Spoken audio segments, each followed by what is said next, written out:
For many people throughout the pandemic, dinner plans usually look like this. You look up your favorite local restaurant on an app like Uber Eats or Deliveroo if you're in the UK, place an order, track it on the map, grab the bag from your doorstep, and voila, dinner delivered. But sometimes in those bags, restaurants include notes like these, encouraging customers to order directly from them next time. That would mean they don't have to pay delivery companies commission fees of up to 35%. Restaurants around the world have organized to push delivery services to lower their fees, while recognizing these apps have become very important. They are massively crucial. Begrudgingly crucial, actually. It's hard giving away your hard-earned cash to a platform. But yeah, they're keeping us afloat. While restaurants have been struggling amid the pandemic, delivery services like Uber and DoorDash have boomed. By the end of 2020, food delivery spending had more than doubled compared to 2019, but spending at restaurants was down roughly 5%. That will be the legacy of the pandemic in this sector. Everyone had to change their behavior overnight. So, are delivery apps helping restaurants or hurting them? The food delivery market as we know it actually started about 20 years ago when Grubhub in the US and Just Eat in Europe entered the market. The Generation 1 operators, the roots of this business model, were working with independent restaurants. And independent restaurants that had existed for decades prior to the platform coming along. I got my Deliveroo bag and my bike, and I'm going to spend a couple of hours doing some orders. Giles Thorne researches European internet companies for Jefferies, and to better understand the food delivery industry, he spent some time actually making deliveries for Deliveroo in the UK in 2019 and 2020.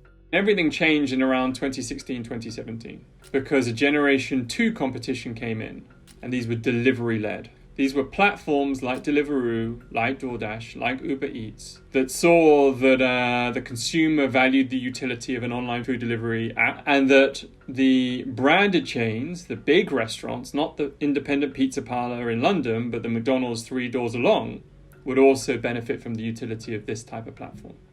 There are a lot of companies vying to take control of the food delivery industry right now. The global market was projected to be worth $285 billion in 2020. Margins are low, meaning despite high demand, delivery companies mostly operate at a loss. The reason why a platform will not be making money at this point in time is essentially because they are in a competitive market. Did somebody say just eat? They are having to spend a large amount of money, primarily through marketing, to get consumers to download the app and start using them. The platform says, right, I got 3 other guys in my market. By the end of next year, I want to get 2 of them to exit. So I'm going to spend $100 million buying up every billboard, and I'm going to send a message to the other guys that they are not going to get traffic. And that's the logic. That's why people don't make money. Since the delivery market's inception, there has been a lot of consolidation. Just Eat has undergone 6 major mergers and acquisitions in the last 5 years. Last year, it was acquired by Takeaway.com, which then acquired Grubhub for $7.3 billion. In the US, Uber Eats acquired Postmates for $2.65 billion in stock. In December 2020, DoorDash went public. By the end of the year, the company was worth at least $50 billion. Uber, DoorDash, and Grubhub now control roughly 98% of the overall US food delivery market in terms of transactions. In the United Kingdom, Uber Eats, Just Eat, and Deliveroo are among the most popular food delivery apps. One restaurant working with delivery services like these is Thai Kitchen in London. We set up the business just before COVID hit. We literally were open a week before the pandemic. The owner, Richard Poole, has relied on services like Uber Eats and Deliveroo to keep the restaurant alive during various levels of lockdown since March 2020. Loads of plans were in the pipeline when it came to us having, eat and service and having that extra revenue stream, but obviously that went to pot, so we had to improvise. Thai Kitchen also offers its own service for in-store collection. We'd rather have our own delivery service, but obviously it's a lot. The logistical nightmare of having your own delivery service is real. It's a real challenge. That's why we outsource it to Deliveroo and Uber Eats to to deliver our food. Another thing is Deliveroo and Uber Eats have they basically own all the drivers. It's very, very hard to find independent. Well, technically they are independent, right? But it's very hard to find someone who'd come over and to work with you. Do you know what I mean? Because they basically they own the fleets. Uber Eats has nearly 5 million drivers and delivery people globally, and DoorDash has over 1 million. Most apps offer restaurants a range of services, from just helping facilitate online ordering to actually delivering the food.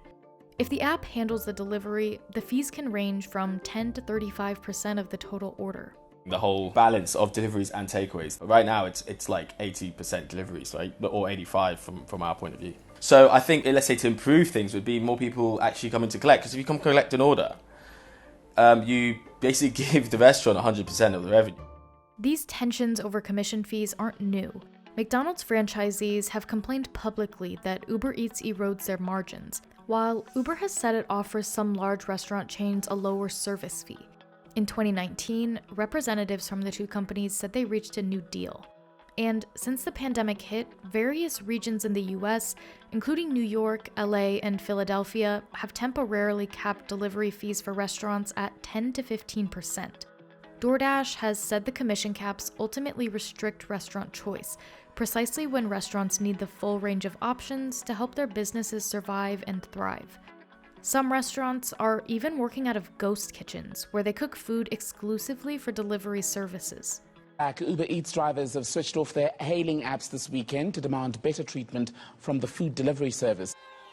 Delivery apps have also come under pressure from gig workers, demanding better employment protections, including better wages and sick pay. The CEO of Uber recently called for dialogue, but said its delivery app allows workers to make money in a flexible way.